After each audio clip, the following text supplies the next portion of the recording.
Hola, ¿cómo están? Bienvenidos a esta forma de hacer pedagogía del siglo XXI llamada también resumen de clase a través de videoconferencia. En esta ocasión, básicamente estoy haciendo un resumen de la unidad número 3, de un repaso de la unidad número 3, porque muchas de estas cosas ustedes ya lo saben, ya las practicaron, ustedes somos gente que es bastante competente en este sentido y también pueden, ¿cierto?, de una u otra forma encauzar su estudio y ayudarse en base a esto. Voy a ir pasando las láminas y voy a ir explicando cosas y más cosas. Quizás este video va a ser un poco más largo, pero espero que les sean útiles. Ahora, básicamente, la unidad número 3, ciencia, conocimiento y verdad, básicamente tienen que ver con la idea, ¿cierto?, de, principalmente, uno podría decir, de la epistemología, ¿no? La epistemología es básicamente una rama de la filosofía, como también es la ética, como también es la metafísica, como también es la estética, ¿no? Pero que tiene básicamente... Perdón, estaba silenciando el WhatsApp. Entonces, básicamente la epistemología como rama de la filosofía es una parte de la filosofía sobre la cual se construye y se piensa y a la vez también se reflexiona sobre la ciencia, en definitiva. Esa reflexión sobre la ciencia, esa, por así decirlo, rama que piensa cómo se crea el conocimiento, cómo se hace el conocimiento, para qué se hace el conocimiento, todo eso tiene que ver con epistemología. ¿Qué saberes son más válidos que otros? ¿Qué saberes pueden ser más peligrosos que otros también, ¿no? Entonces, comencemos. Básicamente lo que tenemos que hacer filosóficamente en este sentido es lo siguiente: es entrañar, ¿cierto? Es dilucidar también, perdón, que me eché bloqueador. Básicamente, ¿qué es lo que puede diferenciarle? Esta es como la definición base. ¿Qué es lo que diferencia a los seres humanos de los animales? Es una pregunta que hicimos en clase, ¿no? Básicamente uno puede establecer que la diferencia reside en que hay trabajo. No es que sea gente buscando pega, ¿no? No. Trabajo en un sentido filosófico de amplitud del término es la categoría que defiende, perdón, es la categoría que diferencia, ¿cierto?, seres humanos de animales. En este sentido, el trabajo, la categoría del trabajo, ¿no?, es la forma en la cual los seres humanos se apropian del medio ambiente, se apropian de las cosas que están, por así decirlo, a su alcance, por así decirlo, en su ejercicio, de estar en contacto y en relación con la naturaleza. Entonces, hay apropiación del medio, ¿cierto?, cuando extraigo, ¿cierto?, un barro especial y construyo, ¿cierto?, alfarería, cuando ese barro lo alío con otras cosas, como trigo, como paja, y lo puedo convertir en adobe. Me apropio de esas cosas de la naturaleza y la hago mía. Hay apropiación de la naturaleza cuando las mineras, ¿cierto?, hacen estudios profundos para sacar el cobre o lo que nos queda de cobre, ¿no? O cuando establecemos una plataforma petrolera, ¿cierto?, y extraemos de la naturaleza, ¿no? Pero también hay trabajo, ¿no?, en hacer un botón, por ejemplo. Hay trabajo humano también cuando yo, por ejemplo, no sé, le coloco aire... uno puede decir, saqué diferentes ingredientes de muchas partes y pude, ¿cierto?, no sé, hacerme un chaleco de pieles, ¿cierto?, y pude pasar mejor frío. No solamente me ayuda a sobrevivir, ojo, porque los animales se apropian del medio para sobrevivir. Cazan, ¿cierto?, se pelean por territorio. Los seres humanos, el trabajo ayuda a sobrevivir, a reproducirse como especie, pero también a mejorar su calidad de vida. Y lo hacen de manera consciente. Es decir, nosotros sabemos que si, no sé, por ejemplo, instalamos una carbonera, ¿cierto?, hacemos pedazos al medio ambiente, pero lo hacemos en función, ¿cierto?, de que las mineras sigan extrayendo cobre de la misma forma que siempre, ¿no? Es el trabajo de eso, ¿no? Es la apropiación del medio ambiente, ¿cierto?, naturaleza que te rodea, para poder sobrevivir, pero ojo, y no está acá, sino también para... Pero tengo un poquito tuto. Sino también para optimizar, ¿cierto?, nuevas formas de producción. Es decir, había trabajo cuando la persona cachó, ¿cierto?, que con un cuchillo, ¿cierto? Sacaban más rápido los plátanos, con una piedra afilada, sacaban más rápido los plátanos que con la mano, ¿no? O uno puede hacer un ejemplo más cruento, cuando cacharon que podían separar con un cuchillo más fácil la piel de los animales, dejaron de ocupar las manos. Y a su vez, cuando nos dimos cuenta, ¿cierto?, de que los mails, ¿cierto?, se podían mandar electrónicamente, la gente dejó de ocupar el correo para mandar cartas, ¿no? Y así un sinfín de ejemplos, ¿no? Está plagado de ejemplos todo esto. Vamos con lo siguiente. Ahí hay un video donde explicamos todos estos animales que se apropiaban. Voy a ocupar el PPT de toda la unidad para explicarlo paso por paso. A ver, ¿por qué? Disculpe, me estoy corriendo así como pantallita. ¿Por qué ciencia, cierto, conocimiento, saber conocer son cosas diferenciadas, ¿no? La ciencia como tal es una cualificación intelectual alta, ¿no? Es un esfuerzo colectivo, esa idea como de que solamente a un científico se le ocurrió escribir E igual a MC al cuadrado, es mentira, ¿no? La ciencia avanza de manera colectiva. Así como cuando usted hace un trabajo en grupo y el trabajo sale más rápido, o puede salir también más lento, ese es el nivel que se hace ciencia.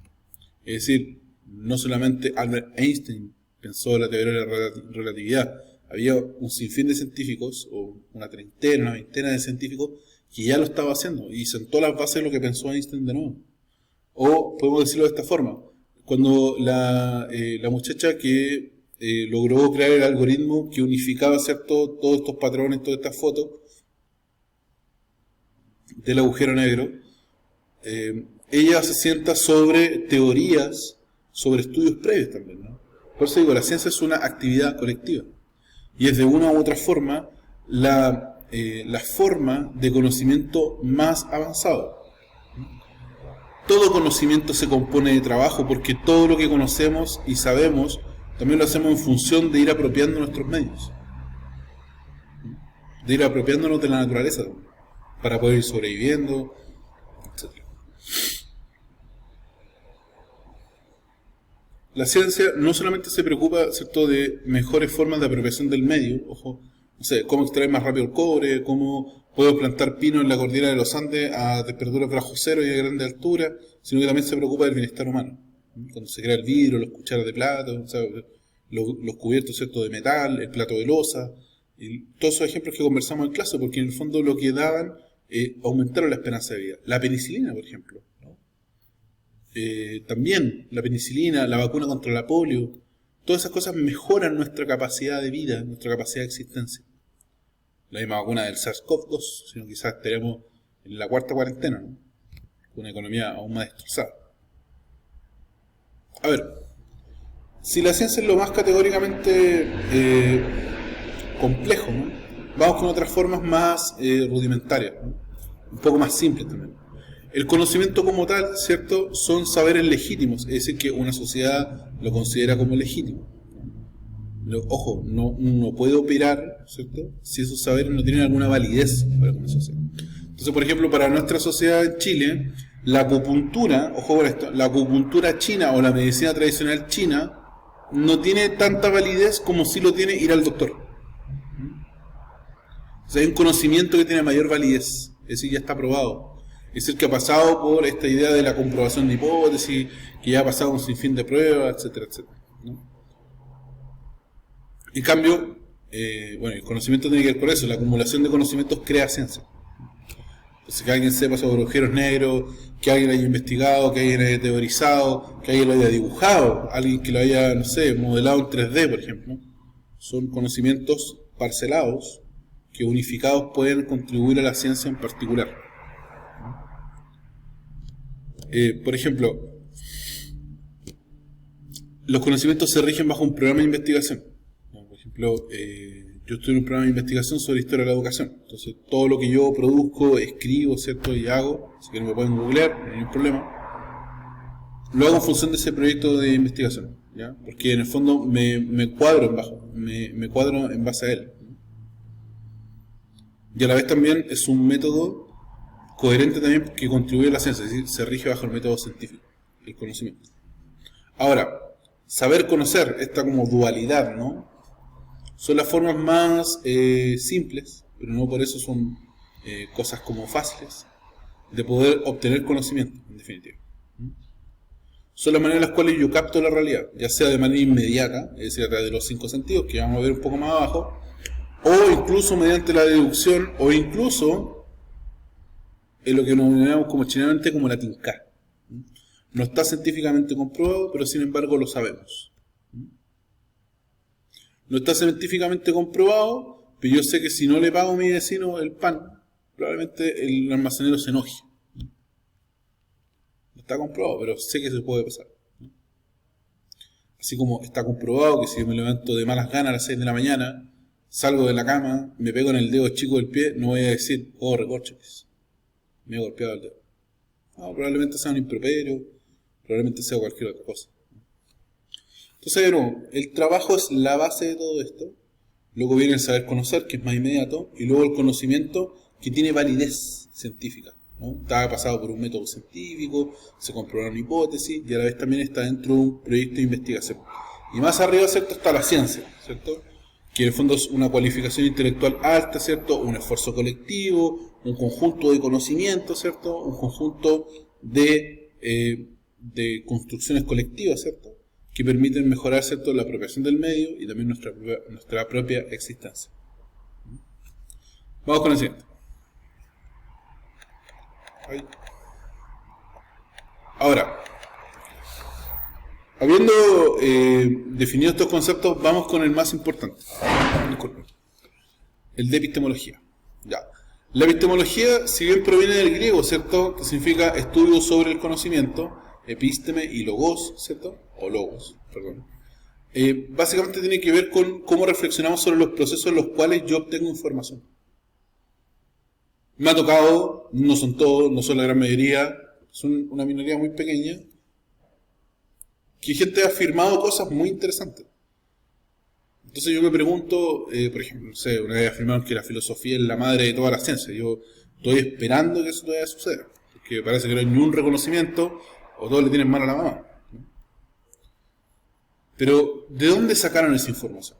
¿Fue simplemente que fueron al Wikipedia, o lo decía Rincón del Vago, o buenastareas.com, o hacemelatarea.net, o terra.c, o Icarito, no sé? ¿Cómo obtuvieron esa información? Por ejemplo, también un proceso de obtención de información desde un punto de vista epistemológico. ¿Por qué algunos le dicen pronunciamiento militar, gobierno militar, y otros le dicen dictadura? ¿Ya? O otros le dicen gobierno cívico-militar, hay otra recepción. Principalmente porque hay diferentes formas de interpretar ese hecho histórico, hay diferentes formas de concebir el hecho histórico, y a la vez también, y ojo con esto, hay diversas maneras en las cuales construimos esa historia. La reflexión de cómo se construye la historia y cómo se cuenta la historia es parte de la epistemología. Para la epistemología también le compende qué conocimientos son más válidos que otros. Ya lo mencioné anteriormente, como ¿por qué en Chile la acupuntura no es tan válida como en China? Es porque hay una tradición de por medio, es porque los chilenos somos súper desconfiados, a menos que la cuestión resulte, como pasó con el tema de las vacunas. ¿Qué es lo que hace ser un conocimiento más legítimo que el otro? ¿Tener un título universitario o no? ¿Tener un título universitario en Chile o en Estados Unidos? ¿Qué te permite ser más legítimo en cuanto a lo que tú produces? Ese también es el problema de la epistemología, ¿no? Ya lo dijimos, ¿cierto? La epistemología es una rama de la filosofía que estudia el saber humano, ¿cierto?, la capacidad de raciocinio, la legitimidad del conocimiento, las dinámicas en las cuales nosotros podemos decir que algo es válido o inválido, ¿no? Y prácticamente casi todos los filósofos tienen una reflexión sobre esto. Aristóteles la tiene, Platón la tiene, Kant la tiene, Locke la tiene, Descartes la tiene, ¿no? Perdón, estaban llamando a la pasta. Ya, vamos con la otra. Ahora, estos tipos de conocimiento, ojo, esto igual los apellidos son muy importantes. Aquí dice conocimiento racional, ¿cierto? Y después aparece conocimiento empírico, ¿no? Tiene que ver con el empirismo y tiene que ver con el racionalismo. Pero veamos principalmente qué abarca cada uno, ¿no? El conocimiento racional, de una u otra forma, es un conocimiento principalmente teórico, ¿no? Se propugna de esa forma, se le da como por así decirlo, ese atributo, ¿no? básicamente, ¿cierto? Y según lo que el minuto pide que me enseñe, es que es más, se presume a sí mismo, se presume ser más objetivo. Perdón, no. Pone en cuestión la idea de la objetividad, es decir, que hay una pura ley que sirve para todo, ¿cierto? Y esa ley se pone en duda, ¿no? Y a la vez también cuestiona aún más duramente la idea de que a través de los sentidos puedo captar un conocimiento, porque tiene la máxima de que los conocimientos pueden ser engañados, ¿no? Entonces de repente hacen 30 grados de calor, ¿cierto? Y uno justo se para debajo, ¿cierto? Un aire acondicionado, cierra los ojos, ¿cierto? O peor aún, está en el metro, ¿cierto? Y se para debajo de esa cuestión que tira como aire con agua y uno cierra los ojos y se puede imaginar que está en un lugar frío, ¿no? Pero es autoengaño, porque seguí estando en el metro, seguí estando apretado, seguí estando sopeado, sopeada, lo mismo. Y estamos ahí. Entonces, para los racionalistas no es confiable los sentidos, ¿no? Y lo vamos a ver después, como fuente del conocimiento, sino que es la deducción teórica, porque a partir de eso también tienen un concepto, también denominado, ¿cierto? Y lo vamos a ver después, que se llaman, ¿cierto? Preconceptos o básicamente, vamos a ver después, preconceptos, ¿no? O pensamientos innatos, ¿no? Ahí está, innatos. Ahora, básicamente el conocimiento científico, ¿cierto? A través de el conocimiento técnico, ¿no? Se consideran como conocimientos que son de tipo racionalista, ¿no? Y también el filosófico, ¿no?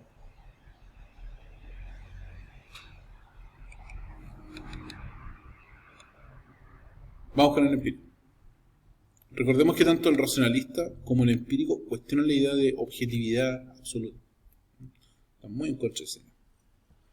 El conocimiento empírico, básicamente, ¿cierto? Se le atribuye a los empiristas, ¿cierto? Es un conocimiento que se nutre en base a los sentidos, ¿no? Básicamente la lógica que yo reproduzco frente al conocimiento empírico es que lo que veo, lo que toco, lo que oigo, lo que huelo, lo que yo saboreo, me entrega conocimiento sobre algo. David Hume decía que tanto lo que nos entregan inmediatamente los sentidos conocimiento, como también la reflexión que tenemos a partir de eso. ¿Cómo sé yo? Y esta es una pregunta que se hacía Hume. ¿Cómo sé yo que no existen los unicornios? ¿Cierto? O sea, uno como empirista, ¿cierto? O conocimiento empírico le podría decir, bueno, porque nunca he visto uno. Y porque sé que usted está juntando dos animales en uno, ¿cierto? El cuerno, ¿cierto? De un animal, o sea, como un toro, como una cabra, ¿cierto? Tiene estos huesos como por fuera, con un caballo. Entonces, los espíritus lo asumen, ¿no? Pueden ser engañados. Puedo juntar en mi cabeza como una licuadora, puedo juntar imágenes y hago un peje sapo, ¿no? Un pez con ancas de rama. O un pez con tres ojos. Y después se convierte en los Simpsons, ¿no? Puedo juntarlo en mi cabeza, pero lo importante para el empirista es tener la experiencia de poder diferenciar entre las cosas que yo son fantasías y las cosas que sí son verdaderas. ¿Cómo sé que cómo sé que la olla está, cómo sé que la tetera está hirviendo? ¿Cómo adquiero ese tipo de conocimiento? ¿O cómo sé que la micro va a parar? Bueno, porque he visto gente que estira el dedo y he visto gente que apaga la tetera cuando suena, ¿cierto? Cuando está silbando, tengo el conocimiento de ese tipo. Entonces, de nuevo, experimentar, ¿cierto? Acercarse al fuego para ver qué es lo que me causa, ¿cierto? La típica cuando uno es chiquitito pone la mano arriba de la estufa, ¿no? Descubrir el sabor y la textura de algo para poder decir, esto es tinta de calamar, o esto es un ramen, o esto es un ramen de bolsa, o es un ramen verdadero. El hecho de aprender a caminar, uno jamás, por ejemplo, puede aprender a nadar por libro. Esto lo dijimos en clase, ¿no? Por más que uno se compre libros de natación, la mejor maestra siempre va a ser lanzarse a la piscina, aunque sea en la parte de los niños, ¿cierto? 50 centímetros. Pero ¿por qué digo que esto es importante? Porque no es que yo diga que no hay que leer libros sobre natación para aprender a leer. De hecho, yo creo que si usted aprende a leer y se tira al agua, es el mejor formado de todo. No estoy desestimando lo otro. Aprender a hablar, un acento, ¿no? Uno se le pega al acento. ¿Por qué se le pega al acento? Porque entra en contacto con otras personas, que sí lo tienen. ¿Qué es lo que le pasa a Iván Zamorano durante los 90 cuando fue a España, ¿no? Busquen videos sobre eso, cuando juega en Real Madrid. Ahí podrán ver un par de cosas bien chistosas. A ver, ¿se acuerdan que en clases vimos esto? Yo les preguntaba, ¿cierto?, qué es lo que ven acá, si ven un ratón o otra persona, ¿cierto? Bueno, me contestaron que era un ratón, otros contestaron, ¿cierto?, que era un demonio, un Pokémon, etc., ¿no? Pero en el fondo, ¿qué es la percepción? Eso es muy importante, ¿no? La percepción es la unidad, va a ser la cuarta, ¿cierto? La unidad de los 5 sentidos, ¿no? Gusto, olfato, tacto, audición, visión, ¿cierto?, que se muere en Infinity War, ¿no? Entonces, yo les mostraba este tipo de cosas que para que ustedes me dijeran si se movían o no se movían, ¿no? Me voy a mover. Después pasábamos a la siguiente, ¿cierto?, que era aún más polémica. ¿Se mueve o no se mueve? Vamos con la siguiente. Aquí ya no me puedo escabullir. O esta, ¿no? O cuál es el lado de arriba o el lado de abajo, según esta pintura de Escher, de Cornelius Escher. Había un par de videos muy interesantes. Pero en el fondo también tenemos que tener en cuenta cuáles son los límites de la percepción, ¿cierto? Solamente lo concreto, lo que yo puedo captar, es lo que puedo considerar como real. Lo demás, chao. Solo lo que captan los sentidos es lo real. La imaginación queda en una posición disminuida, muy hacia abajo. Y a la vez también nos plantea la idea de pensar si esto es, ¿cierto?, real, cuándo nosotros podemos saber que nuestros sentidos nos engañan, o cómo podemos engañar también a nuestros propios sentidos, ¿no? En ese caso, por ejemplo, para que lo vean, echen una mirada a la película Memento. Me parece que está en Prime o está en Netflix, no estoy seguro. La película de Memento, que es como de principios de los 2000, fines de los 90. Le echen un ojo, muy buena película. Entonces, no, ¿cuáles son los límites de la percepción en definitiva? Que solamente se dañan a lo concreto. La teoría, la imaginación queda muy disminuida en este sentido. Entonces, luego, ¿cierto?, nosotros vimos cuál es la corriente del empirismo. No regamos mucho en esto, ¿no? En el fondo, empirismo significa guiado por la experiencia, ¿no?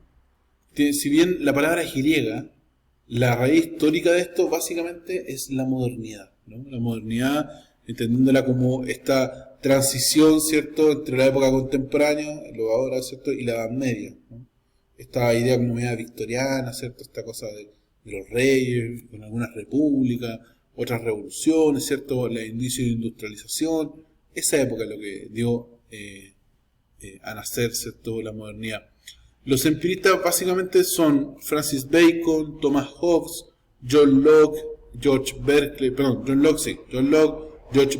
David Hume, y básicamente ellos proponían nuevos métodos de investigación, validaban, ¿cierto?, la percepción como una forma de adquirir conocimiento, complejizaron los planteamientos del conocimiento y la experiencia, y a la vez también propusieron paradojas en este sentido, siendo Berkeley el más enredado en ese sentido, pero el más alto siempre va a ser David Hume. Básicamente se valora, ¿cierto?, la sensibilidad de lo perceptible, ¿cierto?, por encima de lo que uno piensa o imagina. El ser humano aprende a través de sus sentidos. Esa es la frase, ¿cierto?, más importante del empirismo. Son los sentidos los que son la materia prima del conocimiento. A la vez también el conocimiento, al ser subjetivo o asumirse como subjetivo, significa que lo que yo aprendo no necesariamente es lo que la persona al lado va a aprender, ¿no? Claro, a menos que vivamos la misma experiencia, ahí estemos en el mismo lugar, no estamos obligados a sacar las mismas conclusiones, no es extrapolable, ¿no? Y aquí venía esta metáfora sobre la mente en blanco, que es muy importante, ¿no? Es muy importante. Los empiristas establecían la idea de que la mente humana, ¿cierto?, era una hoja en blanco, y la experiencia es la que le iba dando forma, la que le iba dibujando dentro de su mente, la que iba creando cosas. Entonces, a veces uno dice, oye, sí, no, ese día que viniste con un pantalón rojo, pero otra persona dice, oye, pero yo nunca vine con un pantalón rojo porque nunca vine, o vine con un jeans azul. Entonces, ¿estuvo mal formada mi imagen en la cabeza? Para mí no, porque así es como me acuerdo yo. Pero para los demás, tal vez que sí, ¿no? Sea otro el recuerdo que yo. ¿Qué estaba haciendo yo, cierto, para el estallido social? Todos tenemos respuestas diferentes. Porque tenemos una experiencia diferente frente a un mismo hecho. En mi generación se preguntaba, ¿cómo estuviste para las Torres Gemelas? Eso era como la pregunta. Entonces, esta idea de la hoja en blanco, de la tabula rasa, de esta madera como lisa, yo se les traía como en este ejemplo de xilografía, ¿no? Una madera normal que luego se le hacen surcos, ¿cierto? Con una aguja, ¿cierto? Se le hacen como unos hoyitos, en definitiva, que luego terminan dándole forma en este sentido. Fíjense, así a su izquierda está la madera y a la derecha la impresión que va quedando. Esa impresión, según los empiristas, es nuestra memoria, ¿no? Y ahí mostramos un video muy bonito y viene el trabajo. Pero no nos detenemos ahí porque vienen cosas mucho más importantes. ¿Cómo qué? Como el racionalismo. Muy bien. Bueno, volviendo con lo que ya estábamos estableciendo, ¿cierto? Es que el racionalismo como tal es también una corriente paralela al empirismo, ¿no? El empirismo de Thomas Hobbes, ¿cierto? Que vivía en Inglaterra, en Londres. John Locke, que vivía, ¿cierto? Por Inglaterra y Manchester. George Berkeley, que vivía en Irlanda. David Hume, que vivía en Escocia, amigo de Adam Smith, y un sinfín de pensadores más. Lo que encontramos ahí es básicamente lo que se denomina empirismo inglés, por esa latitud de donde vivían ellos. En cambio, los racionalistas son básicamente personas que vivían dentro de esta idea, ¿cierto?, de la Europa continental. Spinoza era francés, Descartes era francés, Spinoza, ¿cierto?, era de origen portugués, pero vivió gran parte de su vida en Holanda. Leibniz era prusiano, en lo que hoy día se conoce como Polonia y Alemania, etc. Esta filosofía del racionalismo, ¿cierto?, es lo que nos denominamos como preconcepto o idea innata, ¿no? En el fondo, la idea innata quiere decir que todos los seres humanos, ¿cierto?, nacemos con un tipo de conocimiento y lo que necesita es salir a la luz, ¿cierto?, iluminarse, ser básicamente como empujado, ¿no? Es como cuando uno anda en bicicleta cuando es chico, ¿cierto?, y necesita que alguien como que le dé un aventón, ¿no? Como el auto que está en pana para partir, entonces no puede realizarse como auto porque no puede andar, entonces necesita un empujón para empezar a hacer, ¿no? Pero el racionalismo opera de la misma forma, ¿no? La idea innata, lo que hace en definitiva, ¿cierto?, es un conocimiento que ya existe en nosotros, pero que la educación, la buena educación, la de los colegios caros, la universidad de la Edad Media, ¿cierto?, es la que nos puede como hacerla salir, es la que la puede, ¿cierto?, hacer proliferar, en definitiva. Entonces, en todos nosotros, por ejemplo, para Descartes existe la idea de Dios, eso no se pone en duda. Ojo con eso. El concepto fundamental, ¿cierto?, de la propuesta racionalista moderna, ¿cierto?, es de la idea innata, ¿cierto?, el conocimiento que tenemos solamente por existir. Digo lo mismo que en la diapo anterior, un poco más explicado, ¿cierto?, sobre la idea de la existencia de Dios. Ya, voy a hacer algo que nunca hago, pero para que se entienda la idea. Miren, analicemos este sentir de la idea de Descartes de la siguiente forma. Descartes tiene una frase muy polémica, ahora estoy escribiendo aquí en la pantalla por si estás escuchando esto a modo de podcast, pero para que lo veas. La frase en latín es cogito ergo sum, ¿no? La vamos a agrandar un poco, evidentemente, para que toda la gente en la casa la pueda ver. Eso, muy bien, quédate pegado. Cogito ergo sum significa, o sea, traducido, ¿cierto?, de mala forma como pienso, entonces, ¿cierto?, entonces sin tilde, existo, ¿no? ¿Qué es lo extraordinario de esto? Es que esta frase está mal traducida, ¿no? Y para acá, ¿y por qué está mal traducida? Porque el ergo indica una idea, ¿cierto?, como de temporalidad. Primero tengo que pensar y 2 segundos después, 15 años después, 1 milenio después, puedo existir. No.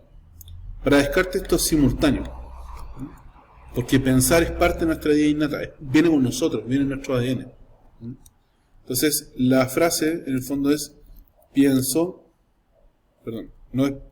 ahí está. Hoy me echan fría de origen esto. El Descartes es pienso, luego existo, ¿no? Y la frase bien hecha, ojo con esto, es pienso, entonces existo. ¿En qué sentido? En el sentido de que soy capaz, ¿cierto?, de pensar no de manera una vez y luego después, ¿cierto? Con el luego, sino que de simultáneo. Es decir, solamente podemos existir porque estamos pensando. ¿Qué es lo que fundamenta mi idea de pensar mi propia existencia? Es decir, que tú que me estás viendo ahora y viste que me equivoqué, ¿cierto? Con algunas palabras, no es que haya que pensar, ¿cierto? Y para luego existir, sino que es simultáneo. Es tautológico, eso no puede decir. Es porque pienso que existo. Es porque existo que pienso. No que una es consecuencia de la otra. Esto le valió a Descartes el exilio. Porque la Inquisición, que en ese tiempo hacía nata, ¿cierto?, en Francia, atribuyó que este pensamiento era pro-ateo porque no ponía a Dios en el primer lugar.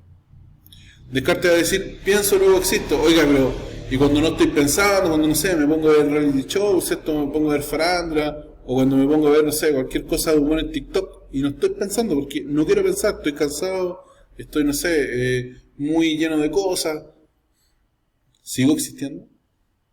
Bueno, Dios dice, cuando usted no esté pensando, y no esté, no sé, quiere apagarse el cerebro un rato, ¿cierto?, y se pone a ver la tele un rato, matinal o lo que fuera, y solamente quiere estar viendo el matinal nomás, de lo horriblemente cansado que está, para poder despertar un poco, usted no es que deje de existir porque no esté pensando, sino que usted sigue existiendo porque hay una garantía universal. Y esa garantía universal es Dios. Dios es quien permite y es el garante de mi existencia cuando no estoy pensando. No sé, me imagino cuando prenden la tele, cuando ven TikTok, o incluso cuando usted esté durmiendo. Entonces, primero va el yo pienso. Segundo, va Dios, ¿cierto? Tercero, ¿dónde ocurren todas estas cosas? Porque si pienso, existo, ¿dónde existo? ¿Dónde Dios hace su obra? En la tierra, el mundo. Entonces, de esa forma la frase se torna un poco más compleja, la frase se torna mucho más, por así decirlo, enriquecida cuando la pensamos de esta forma. Pienso, luego existo, este es el punto de partida del razonamiento. A continuación yo había hecho, o sea, traje un esquema que no es mío, evidentemente, pero que en el fondo resume todos estos aspectos sobre Descartes, ¿no? Rompe con la filosofía medieval o su corriente escolástica, ¿cierto? Propone una filosofía de la razón, ¿cierto? Separa razón y fe, y eso también le valió el exilio en cuestiones científicas, cuando él presenta el método cartesiano, pero eso lo podemos ver en otra clase, ¿cierto? Presenta un método matemático, en algunos casos, en otros que es filosófico también. De hecho, Descartes, por ejemplo, tiene en su mente una concepción del mundo mecánica. El mundo, ¿cierto?, es un gran reloj, ¿no? Funciona como, no como el reloj del celular, ¿no?, sino que un reloj de esos que ocupan engranajes. Entonces, si un engranaje se mueve, repercute en todos los demás. Entonces, es el mundo que está, ¿cierto?, pensando Descartes en ese sentido. Descartes a la vez también, ¿cierto?, se entrega mucho a la idea de razón, se entrega a la idea de que podemos conocer toda la verdad, ¿cierto?, a través de la deducción, a través, ¿cierto?, de Dios, a través de la revelación, etc. Y a la vez también podemos transformar lo que nos rodea, eso es muy importante, porque transformamos en función de mejorar, como decía anteriormente.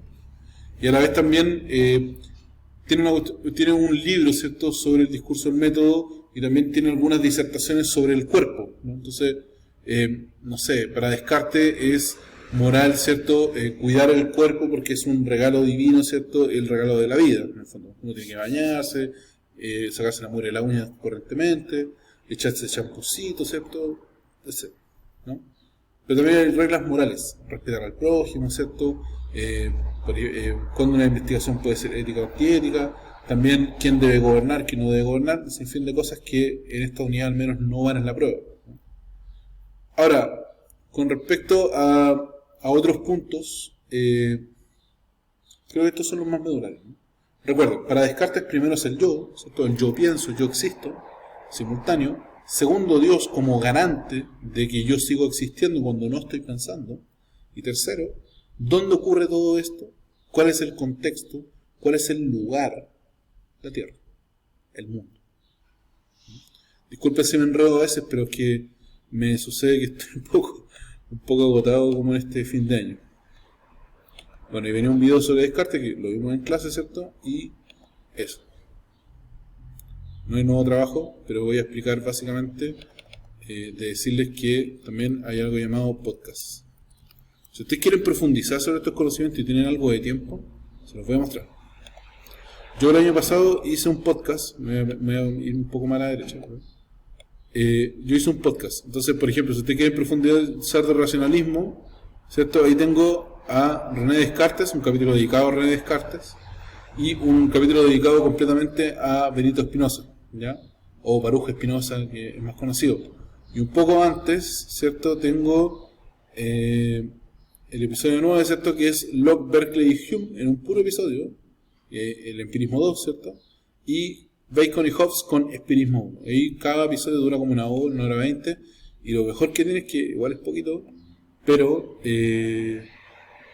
básicamente son episodios como muy instructivos, muy al hueso, y con harta música muy buena, que espero que les guste a todos ustedes. Si tienen dudas o consultas para la prueba, por favor no duden en escribirme. Voy a intentar esta semana responder lo más automáticamente posible. Eso, muchachos. Oigan, bueno, mi correo es el de siempre, ¿no? Me pueden escribir o en el chat de Teams.